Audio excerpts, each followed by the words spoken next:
muito comum a criança com dificuldade de aprendizagem ou com transtorno de aprendizagem começar a se fechar, ficar envergonhada na frente dos colegas. Os trabalhos no mural da escola acabam expondo as dificuldades dela. A alfabetização é um momento fundamental, é um momento justamente em que a escola pode melhor perceber quadros como a dislexia.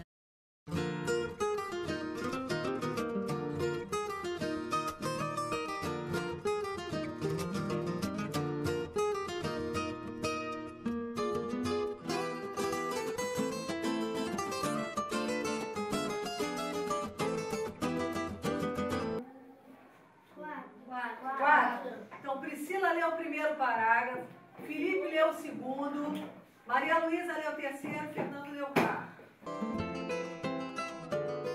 Pela minha experiência com alfabetização, eu gosto muito de trabalhar a leitura oral, individual.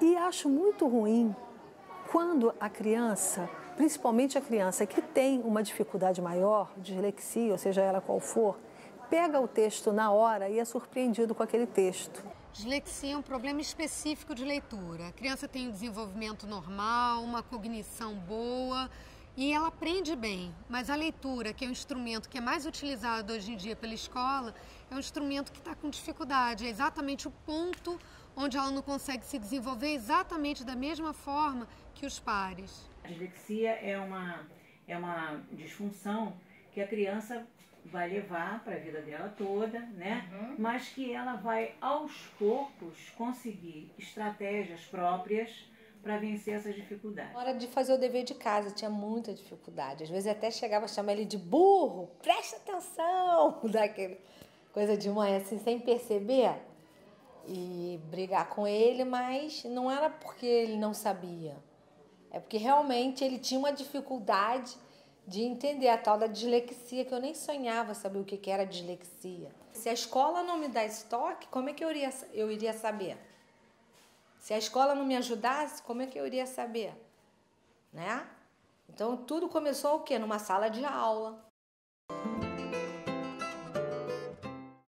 O professor não vai necessariamente reconhecer que aquilo é exatamente dislexia. Ele vai reconhecer que algo está diferente do esperado no processo de aprendizagem.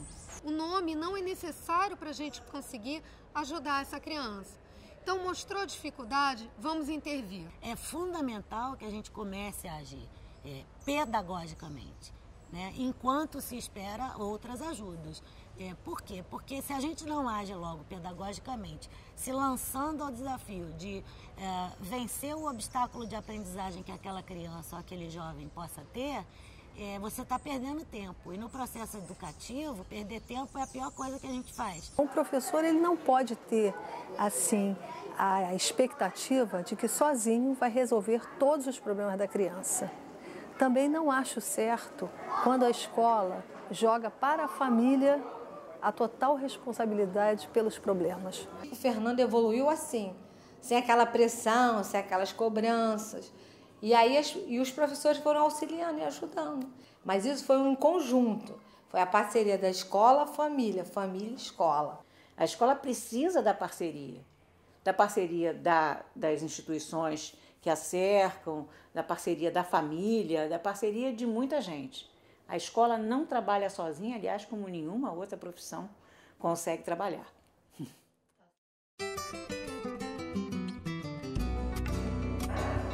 Vamos terminar a história?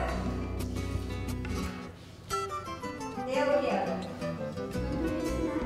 Na terra, no céu.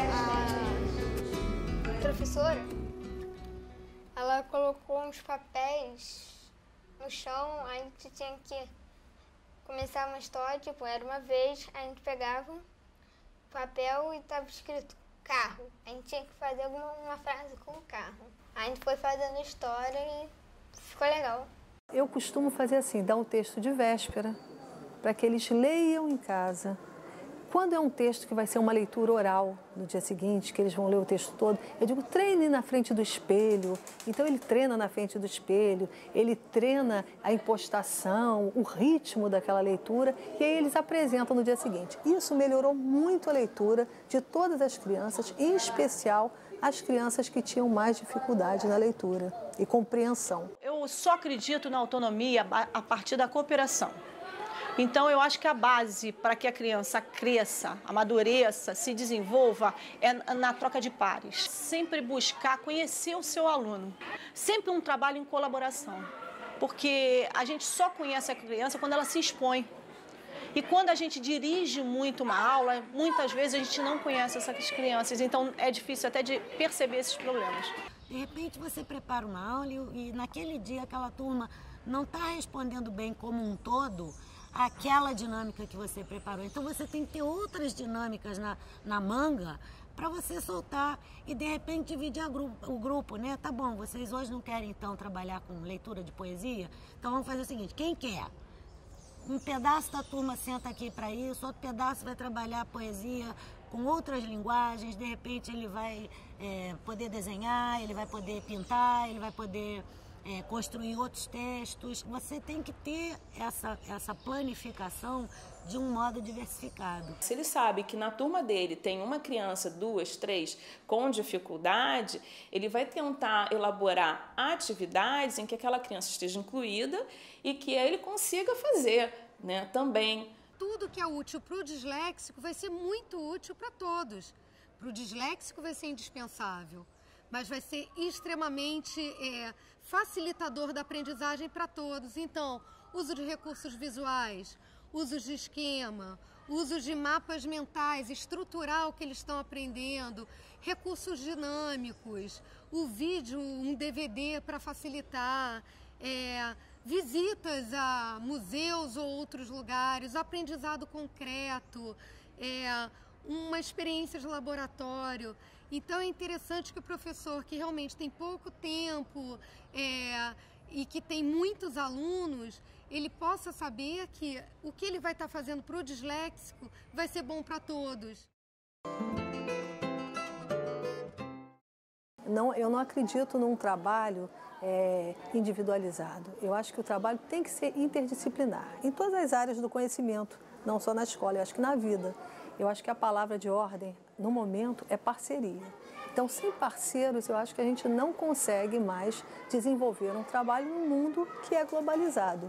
Toda escola é capaz de fazer esse tipo de coisa.